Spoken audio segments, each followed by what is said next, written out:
Ngihlala lapha phakathi uGwayi emfuleni lapha ke ungibani ibizo.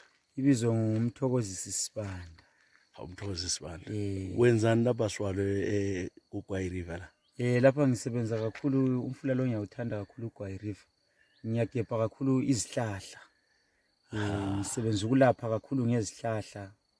Ngiyalapha kakhulu imvukuzane, ngiyalapha kakhulu lalabo abantu abangatholi kakhulu inzalo.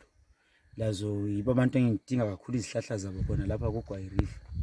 Wena usemncane kangaka ke usunguzwalo? Kusho ukuthi ngithwasile sibile amadlozi ngiqeda ugrade 7. Ngoba ngihlangekela ugrade 7 vele ngiyekeliswa lidlozi. So ngahle ngaqalisa kakhulu ukusebenza abantu.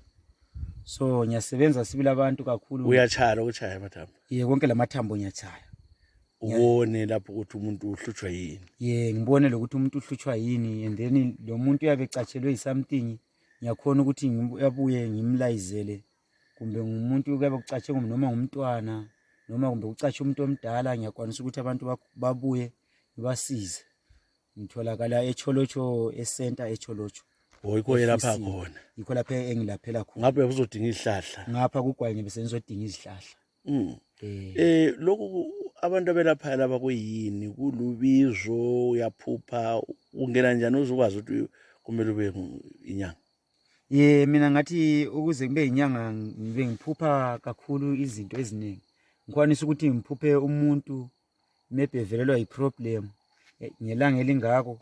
So kuthi makufika leso sikhathi futhi ilanga engiphuphe ngalo kuyenzakala naleyo nto. Ngaze ngagcina sengihamba ngiyathwasa amadlozi. Kodwa into yanthwasa kakhulu ngangasahambi vele sengibulawa zinyawo. Usibulawa zinyawo? Ngase mvuka. Khathesi usuhamba nje ubona la. Khathesi sengihamba sibile ukutshengisa ukuthi idlozi into eqhakathekileyo kakhulu. Ngoba thina silokho sibili sikholelwe esintwini entweni zesiko. Ungathini kulabo abakholwa kakhulu kwisiKristu bekhuluma ukuthi hawu uJesu uyabuya futhi kodwa abangakholwayo ngabakibo abahambayo omkhulu babo labokhokho babo?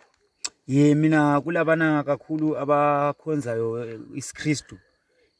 Kulalapha abasuka baphambuke khona ngibasole khona. Basuka bachumayeze ngenye indlela ukuthi abantu balahle kakhulu amasiko abo bengakholelwa ekuchitheni uGwayi, bengakholelwa ukuyakhuluma labantu bakibo balele emathuneni, bengakholelwa ukuyakhuluma ezingalaneni. So lokhana ngiyabe ngibasola kakhulu ngoba usiko vele emuntwini lukhona. Le Bible ayithi angilandanga kuzobhidliza, ngilanda ukuzogcwalisa.